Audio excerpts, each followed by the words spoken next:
Olá, seja bem-vindo ao canal Leitura Suave. A partir de hoje, eu estarei lendo o livro A Revolução dos Bichos, de George Orwell. Bom, por que eu resolvi ler esse livro? Porque um de vocês comentaram aqui para mim que o livro entrou em domínio público. Então, eu vou estar fazendo a leitura por partes, mais ou menos de 20 a 30 minutos por vídeo, até a gente concluir a leitura do livro. Assim que eu terminar toda a leitura, eu vou juntar as partes e publicar depois um vídeo com o livro completo, a leitura do livro completo. Então é isso, sem mais delongas, vamos começar a leitura do livro. Só não esquece de curtir o vídeo para me apoiar e também escrever aqui embaixo um comentário, tá? Muito obrigada. Apresentação. Revolução dos Bichos é uma distopia, um livro alegórico de George Orwell, publicado em 17 de agosto de 1945, há 70 anos, na Inglaterra. De acordo com Orwell, o livro reflete os acontecimentos que se seguiram à Revolução Comunista de 1917 e, em consequência, à era stalinista na União Soviética. Esta se tornou uma ditadura brutal, construída sobre o culto à personalidade e reforçada por um reinado de terror. A obra é uma sátira e uma crítica contundente sobre o que acontece quando um grupo revolucionário chega ao poder. A novela foi escrita de novembro de 1943 a fevereiro de 1944, quando a aliança com a União Soviética estava no auge e Stalin era tido em apreço pelo povo e pelo governo britânico, uma circunstância odiosa para Orwell. A obra foi rejeitada por grande número de editoras inglesas e norte-americanas. Pequeno, de linguagem fácil e acessível, com tiradas de humor e estocadas críticas, cheio de frases de efeito, o livro é um dos maiores sucessos editoriais de todos os tempos. O velho major, um porco barbudo, cheio de ideias, como Marx, e de ordens, como Lenin, o intelectual bola de neve, em devaneios trotskistas.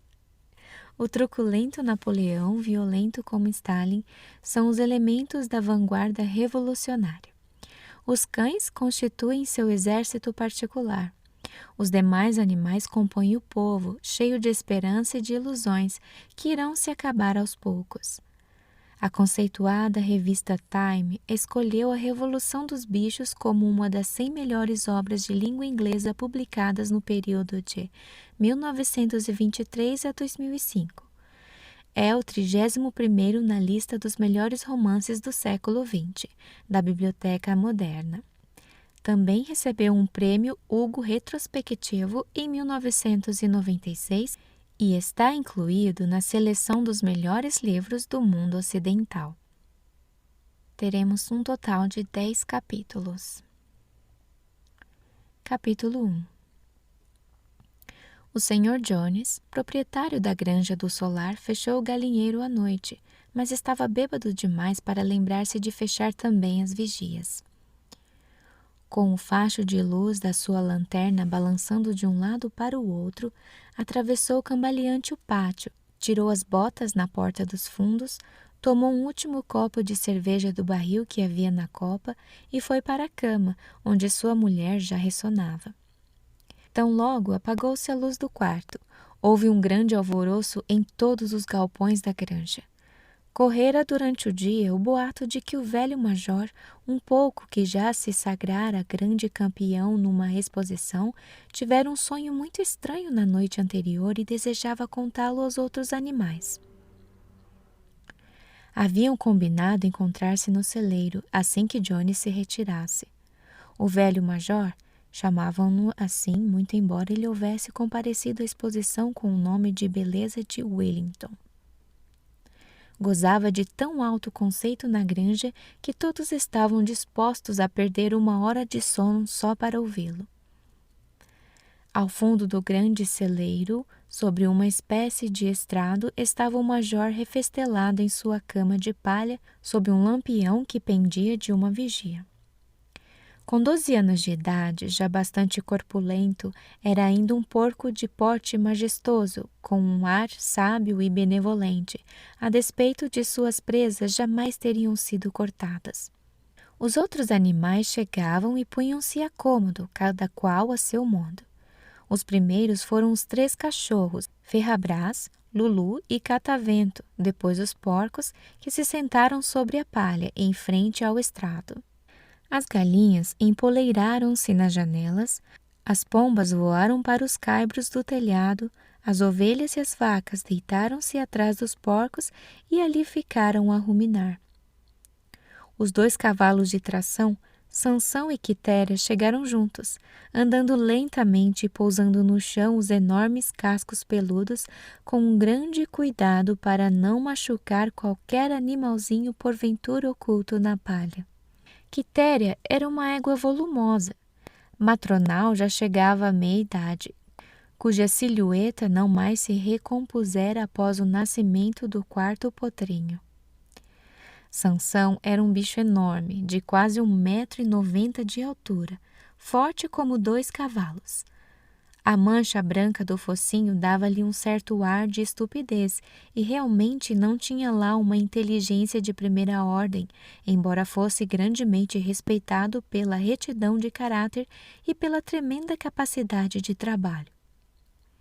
Depois dos cavalos chegaram Maricota, a cabra branca, e Benjamim, o burro. Benjamim era o animal mais idoso da fazenda e o mais moderado. Raras vezes falava e normalmente quando o fazia era para emitir uma observação cínica, para dizer, por exemplo, que Deus lhe dera uma cauda para espantar as moscas e que, no entanto, seria mais do seu agrado não ter nem a cauda nem as moscas. Era o único dos animais que nunca ria. Quando lhe perguntavam por quê, respondia não ver motivo para riso. Não obstante, sem que o admitisse abertamente, tinha certa afeição por Sansão. Normalmente passavam os domingos juntos no pequeno potreiro existente atrás do pomar, pastando lado a lado em silêncio. Mal se haviam acomodado os 2 cavalos quando uma ninhada de patinhos órfãos desfilou o celeiro adentro, piando baixinho e procurando um lugar onde não fossem pisoteados. Quitéria protegeu-os com a pata dianteira e os patinhos ali se aconchegaram, caindo no sono. No último instante, Mimosa, a égua branca, vaidosa e fútil que puxava a aranha do Sr. Jones, entrou, requebrando-se graciosamente e chupando um torrão de açúcar. Tomou um lugar bem à frente e ficou meneando a sua crina branca, na esperança de chamar a atenção para as fitas vermelhas que a adornavam. Finalmente chegou o gato, que procurou, como sempre, o lugar mais morno, enfiando-se entre Sansão e Quitéria. Ressonou satisfeito durante toda a fala do major, sem ouvir uma só palavra. Todos os animais estavam presentes, exceto Moisés, o corvo domesticado que dormia fora, num puleiro junto à porta dos fundos. Quando o major os viu bem acomodados e aguardando atentamente, limpou a garganta e começou. Camaradas, já ouviste, por certo, algo a respeito do estranho sonho que tive a noite passada. Entretanto, falarei do sonho mais tarde. Antes, as coisas a dizer. Sei, camaradas, que não estarei convosco por muito tempo, e antes de morrer, considero uma obrigação transmitir-vos o que tenho aprendido sobre o mundo. Já vivi bastante e muito tenho refletido na solidão da minha pocilga. Creio poder afirmar que compreendo a natureza da vida sobre esta terra, tão bem quanto qualquer outro animal. É sobre isso que desejo falar-vos. Então, camaradas, qual é a natureza da nossa vida? Enfrentemos a realidade. Nossa vida é miserável, trabalhosa e curta. Nascemos, recebemos o mínimo de alimento necessário para continuar respirando e os que podem trabalhar são forçados a fazê-lo até a última parcela de suas forças. No instante em que nossa utilidade acaba, trucidam-nos com hedionda crueldade. Nenhum animal na Inglaterra sabe o que é felicidade ou lazer após completar um ano de vida. Nenhum animal na Inglaterra é livre. A vida de um animal é feita de miséria e escravidão. Essa é a verdade nua e crua. Será isso apenas a ordem natural das coisas? Será esta nossa terra tão pobre que não ofereça condições de vida decente aos seus habitantes? Não, camaradas, 1000 vezes não. O solo da Inglaterra é fértil, o clima é bom, ela pode oferecer alimentos em abundância a um número de animais muitíssimo maior do que o existente. Só esta nossa fazenda comportaria uma dúzia de cavalos, umas 20 vacas, centenas de ovelhas, vivendo todos num com uma dignidade que agora estão além da nossa imaginação. Por que então permanecemos nesta miséria? Porque quase todo o produto do nosso esforço nos é roubado pelos seres humanos. Eis aí, camaradas, a resposta a todos os nossos problemas. Resume-se em uma só palavra: homem. O homem é o nosso verdadeiro e único inimigo. Retira-se da cena o homem e a causa principal da fome e da sobrecarga de trabalho desaparecerá para sempre. O homem é a única criatura que consome sem produzir. Não dá leite, não põe ovos, é fraco demais para puxar o arado, não corre o suficiente para alcançar uma lebre. Mesmo assim, é o senhor de todos os animais. Põe-nos a trabalhar, dá-nos de volta o mínimo para evitar a inanição e fica com o restante.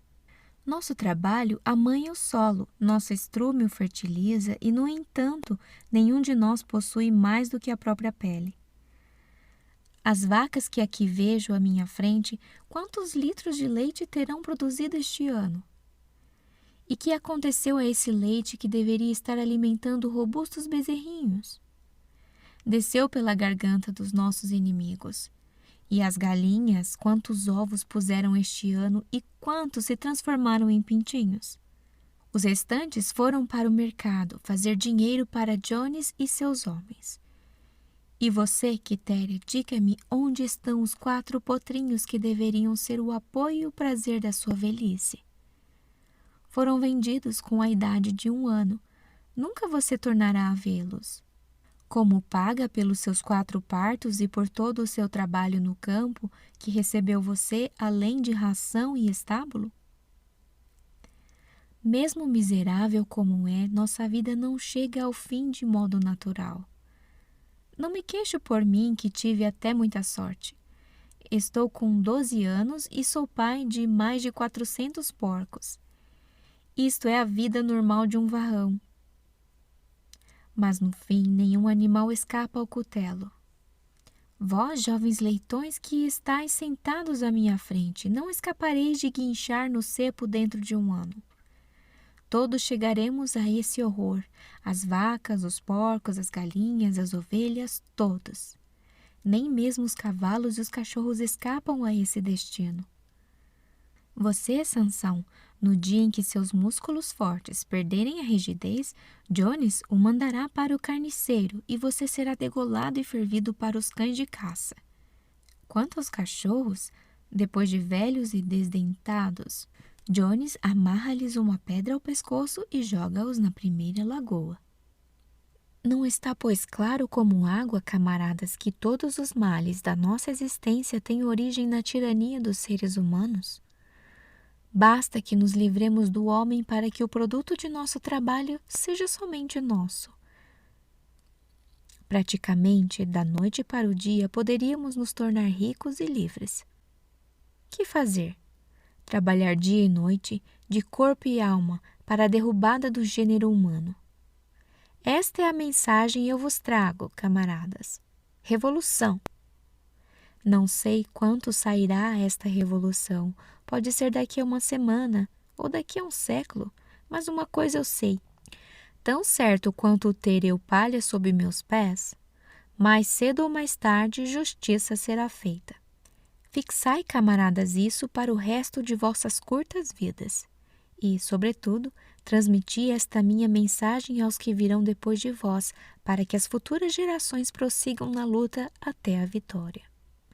E lembrai-vos, camaradas, jamais deixai fraquejar vossa decisão. Nenhum argumento poderá deter-vos.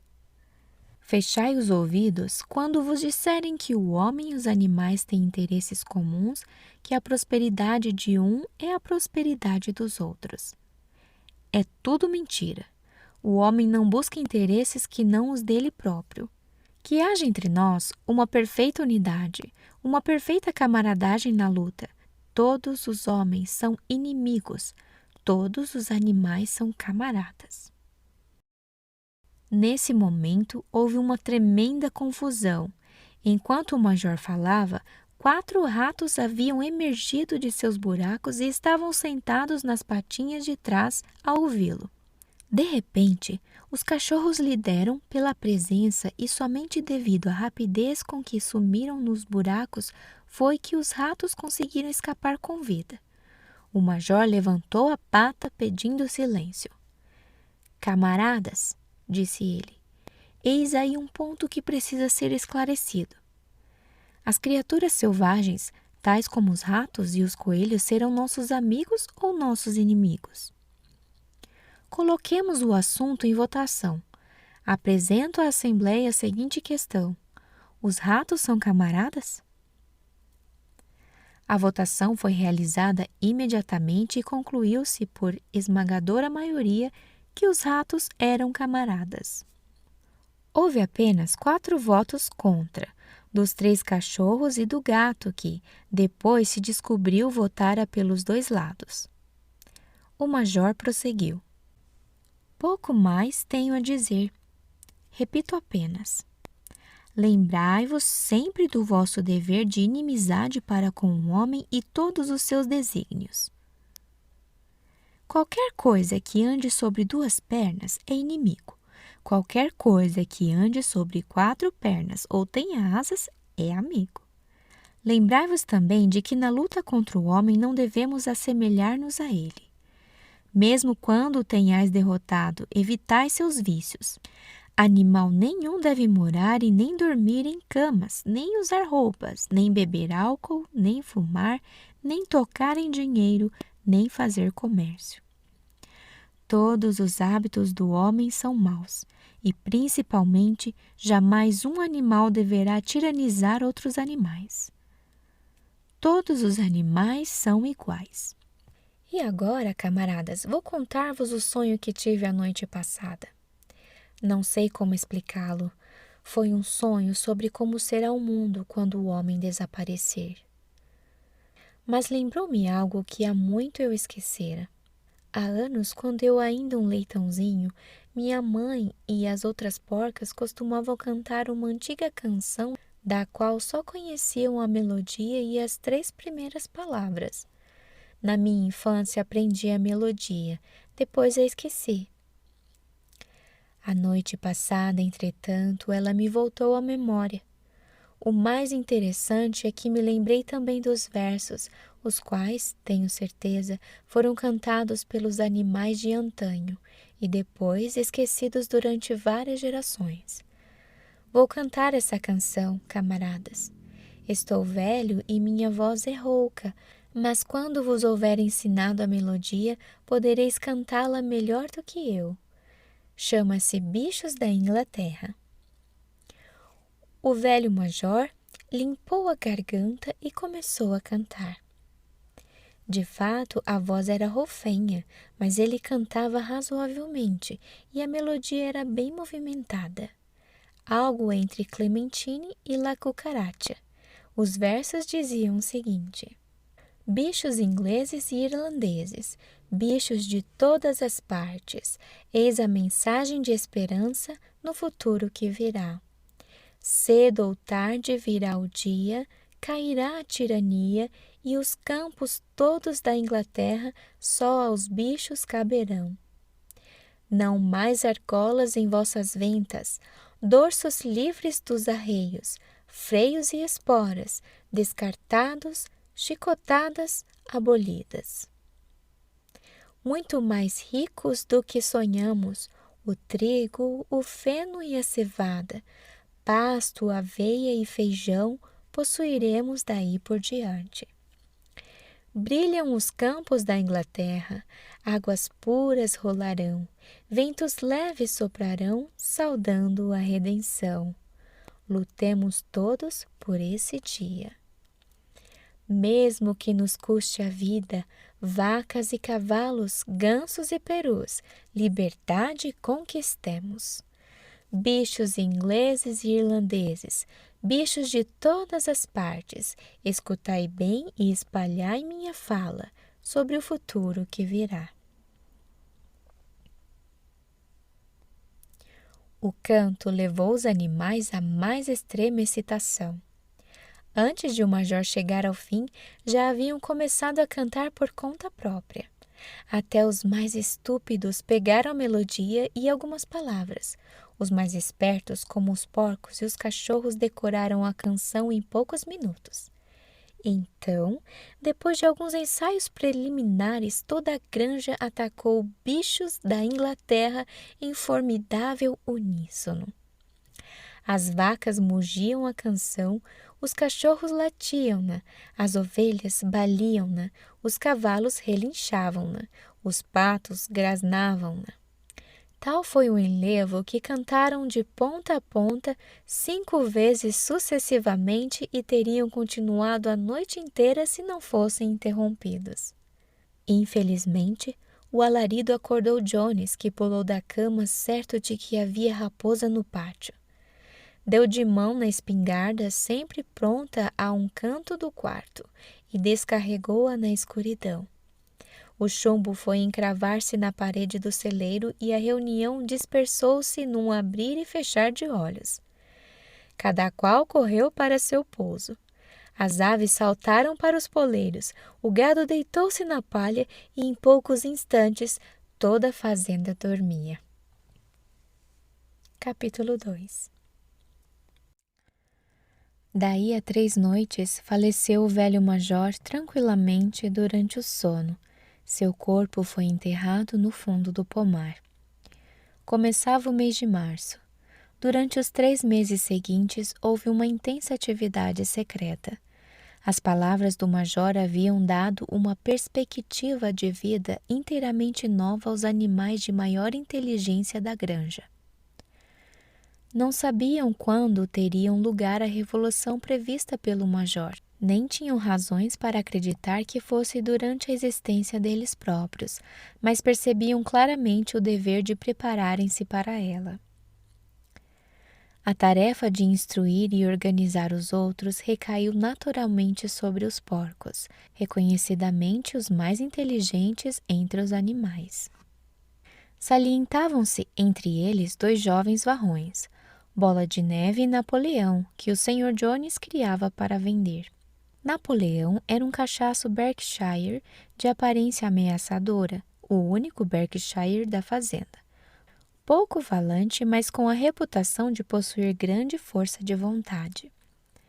Bola de Neve era mais ativo do que Napoleão, de palavra mais fácil e mais imaginoso, porém não gozava da mesma reputação quanto a solidez do caráter. Todos os demais porcos da fazenda eram castrados. Dentre estes, o mais conhecido era porquinho gordo chamado Garganta, de bochechas redondas, olhos sempre piscando, movimentos lépidos e voz aguda. Manejava a palavra com brilho e, quando discutia algum ponto mais difícil, tinha o hábito de dar pulinhos de um lado para o outro e abanar o rabicho, o que era assaz persuasivo. Diziam que Garganta era capaz de convencer que o preto era branco.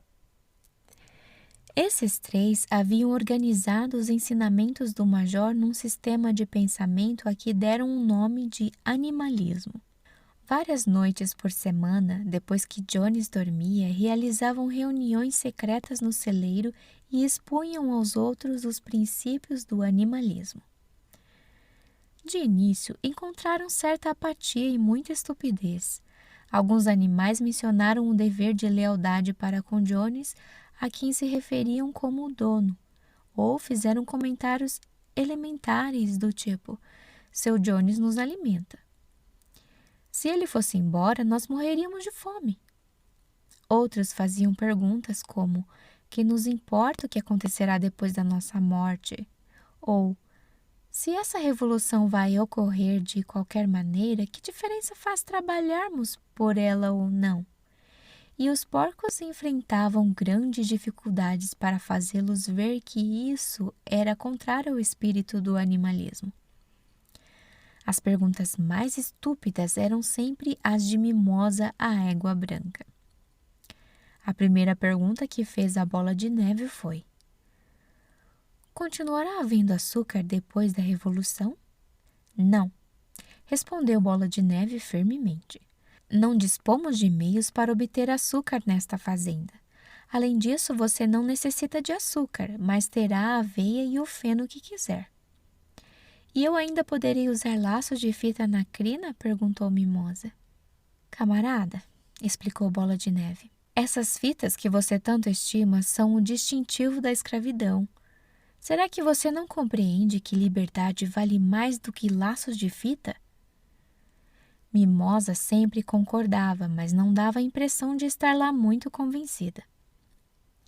Muito mais ainda lutaram os porcos para neutralizar as mentiras espalhadas por Moisés, o corvo doméstico. Moisés, bicho de estimação do Jones, era um espião linguarudo, mas também hábil na conversa. Afirmava a existência de uma região misteriosa, montanha de açúcar, para onde iam os animais após a morte. Essa montanha estava situada em algum lugar do céu, pouco acima das nuvens, segundo dizia Moisés. Na montanha de açúcar, os 7 dias de semana eram domingo. O campo floria o ano inteiro e cresciam torrões de açúcar, bolos de linhaça nas sebes. Os animais detestavam Moisés, porque vivia contando histórias e não trabalhava, porém alguns acreditavam na montanha de açúcar e os porcos tiveram grande trabalho para convencê-los de que tal lugar não existia. Os discípulos mais fiéis eram os 2 cavalos de tração, Sansão e Quitéria. Ambos tinham enorme dificuldade em pensar qualquer coisa por si próprios. Todavia, aceitando os porcos como professores, absorviam tudo quanto lhes era dito e passavam adiante para os outros animais, por simples repetição. Nunca deixavam de comparecer aos encontros secretos no celeiro e davam o tom para o hino Bichos da Inglaterra, que sempre encerrava as reuniões.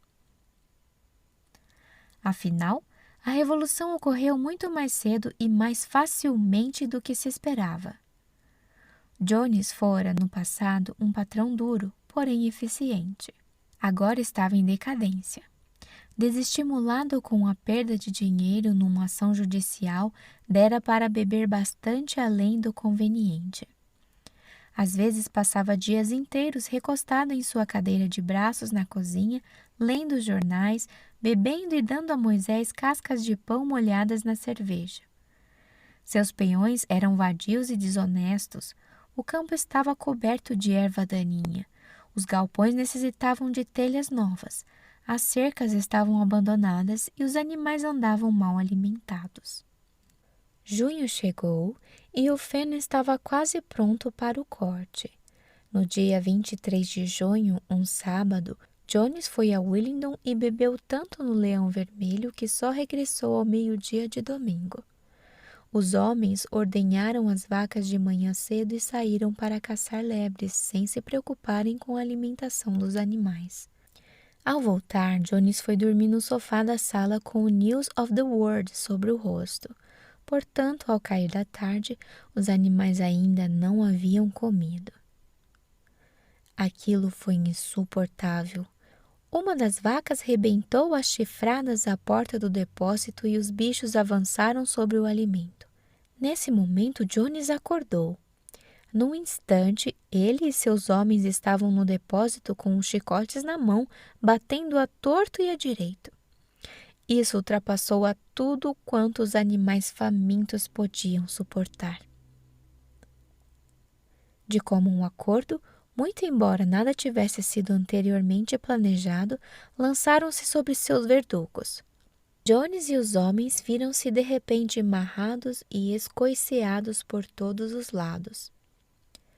A situação lhes fugira ao controle. Jamais haviam visto os animais portarem-se daquela maneira, e a súbita revolta de criaturas a quem estavam acostumados a surrar e maltratar à vontade apavorou-os. Em poucos instantes desistiram de defender-se e deram-o fora. Um minuto depois, os 5 voavam pela trilha rumo à estrada principal, com os bichos a persegui-los triunfantes. A mulher de Jones olhou pela janela do quarto, viu o que acontecia, reuniu às pressas alguns haveres dentro de uma bolsa de pano e esculpiu da granja por outro caminho. Moisés levantou o vôo do poleiro e bateu asas atrás dela, grasnando ruidosamente. Enquanto isso, os bichos haviam posto Jones e os peões para fora da granja, fechando atrás deles a porteira das 5 barras. E assim, antes de perceberem o que sucedera, a revolução estava feita. Jones fora expulso e a granja do solar era deles. Durante os primeiros 5 minutos, os animais mal puderam acreditar na sorte. Seu primeiro ato foi galopar pelos limites da granja, como para verificar se nenhum ser humano ficara escondido. Depois, correram de volta às casas da granja para varrer os últimos vestígios do odiado império de Jones. O galpão dos arrepios no fundo dos estábulos foi arrombado. Freios, argolas de nariz, correntes de cachorro, as cruéis facas com que Jones castrava os porcos e os cordeiros, foi tudo atirado ao fundo do poço. As rédeas, os cabrestos, os antolhos e os degradantes bornais foram jogados à fogueira que ardia no pátio. Destino idêntico tiveram os relhos. Os bichos pulavam de contentamento ao verem os chicotes em chamas. Bola de Neve jogou também ao fogo as fitas que usualmente enfeitavam as crinas e caudas dos cavalos em dias de feira. Fitas, disse ele, devem ser consideradas roupas que são o distintivo do ser humano. Todos os animais devem andar nus. Ao ouvir isso, Sansão foi buscar o chapeuzinho de palha que usava, no verão, para afastar as moscas de suas orelhas e jogou-o também no fogo. Em curto tempo, os bichos destruíram tudo quanto lhes recordava Jones. Napoleão conduziu-os de volta ao depósito de forragem e serviu uma ração dupla de cereais para todo mundo, com 2 biscoitos para cada cachorro. Depois cantaram bichos da Inglaterra de ponta a ponta 7 vezes, uma atrás da outra. Deitaram-se e dormiram como nunca. Acordaram, porém, de madrugada como sempre, e ao lembrarem-se do glorioso acontecimento da véspera, correram para a pastagem. A pequena distância havia uma colina que incomodava a vista de quase toda a fazenda. Os animais subiram ao topo e olharam em volta à luz clara da manhã. Sim, era deles. Tudo quanto enxergavam era deles. No êxtase desse pensamento, viraram cambalhotas e saltaram num arroubo de contentamento. Molharam-se no orvalho, morderam a deliciosa grama do verão, arrancaram torrões de terra e aspiraram aquele cheiro delicioso. Depois fizeram um circuito de inspeção em toda a granja, vistoriando com muda admiração a lavoura, o campo de feno, o pomar, a lagoa e o bosque. Era como se anteriormente nunca tivessem visto aquilo e mal podiam acreditar, tudo era deles. Voltaram então para as casas da granja e pararam silenciosos junto à porta da casa grande. Era deles também, mas sentiram um certo receio de entrar. Depois de alguns instantes, porém, Bola de Neve e Napoleão forçaram a porta e os animais entraram em fila, caminhando com o maior cuidado para não desarrumar nada. Andaram na ponta dos pés de um aposento para o outro, falando baixinho e olhando com certa reverência o luxo inacreditável, as camas, os colchões de penas, os espelhos, os sofás de crina, o tapete de Bruxelas, a litografia da Rainha Vitória sobre a lareira da sala. Quando desciam as escadas, deram pela falta de mimosa. Voltando, descobriram-na no quarto principal. Havia apanhado no toucador da Sra. Jones um pedaço de fita azul e segurava-o contra a espádua, admirando-se no espelho com trejeitos ridículos. Repreenderam-na acerbamente e saíram todos. Alguns presuntos pendurados na cozinha foram levados para fora e enterrados. O barril de cerveja da copa foi rebentado com um coice de Sansão. Além disso, nada mais foi tocado na casa. Ali mesmo foi aprovada por unanimidade a resolução de conservá-la como museu. Concordaram em que nenhum animal jamais deveria habitá-la. Os bichos tomaram a refeição matinal e foram outra vez convocados por Bola de Neve e Napoleão. Camaradas, disse Bola de Neve, 6h15 e temos um longo dia pela frente. Iniciaremos hoje a colheita do feno, mas antes há outro assunto para tratarmos. Os porcos revelaram que durante os últimos 3 meses haviam aprendido a ler e escrever num velho livro de ortografia dos filhos de Jones, que fora jogado no lixo. Napoleão mandou buscar latas de tinta preta e branca e conduziu-os até a porteira das 5 barras que dava para a estrada principal. Então, Bola de Neve, que era quem escrevia melhor, pegou o pincel entre as juntas da pata, apagou o nome Granja do Solar do travessão superior e em seu lugar escreveu Granja dos Bichos. Seria esse o nome da granja daquele momento em diante. Depois disso, voltaram para as casas da granja. Bola de Neve e Napoleão mandaram buscar uma escada e ordenaram que fosse encostada à parede do fundo do celeiro grande. Explicaram que, segundo os estudos que haviam feito nos últimos 3 meses, era possível resumir os princípios do animalismo em 7 mandamentos. Esses 7 mandamentos, que seriam agora escritos na parede, constituíram a lei inalterável pela qual a Granja dos Bichos deveria reger sua vida a partir daquele instante para sempre. Com alguma dificuldade, pois não é fácil um pouco equilibrar-se numa escada de mão, Bola de Neve subiu e começou a trabalhar, enquanto Garganta, alguns degraus abaixo, segurava a lata de tinta. Os mandamentos foram escritos na parede alcatroada em grandes letras brancas que podiam ser lidas a muitos metros de distância. Eis o que dizia o letreiro. Os 7 mandamentos. 1. Qualquer coisa que ande sobre 2 pernas é inimigo. 2. Qualquer coisa que ande sobre 4 pernas ou tenha asas é amigo. 3. Nenhum animal usará roupas. 4. Nenhum animal dormirá em cama. 5. Nenhum animal beberá álcool. 6. Nenhum animal matará outro animal. 7. Todos os animais são iguais. Estava tudo muito bem escrito, com exceção da palavra álcool, que foi escrita álcool, e de um dos esses, que foi desenhado ao contrário. O conjunto ficou bastante bom, e Bola de Neve leu em voz alta para os demais. Todos os animais balançaram a cabeça de pleno acordo, e os mais vivos começaram imediatamente a decorar os mandamentos. E agora, camaradas, disse Bola de Neve, deixando cair o pincel ao campo de feno. É uma questão de honra realizar a colheita em menos tempo do que Jones e seus homens. Nesse momento, porém, as vacas que já vinham dando sinais de inquietação começaram a mugir. Havia 24 horas que não eram ordenhadas e estavam com os úberes quase estourando.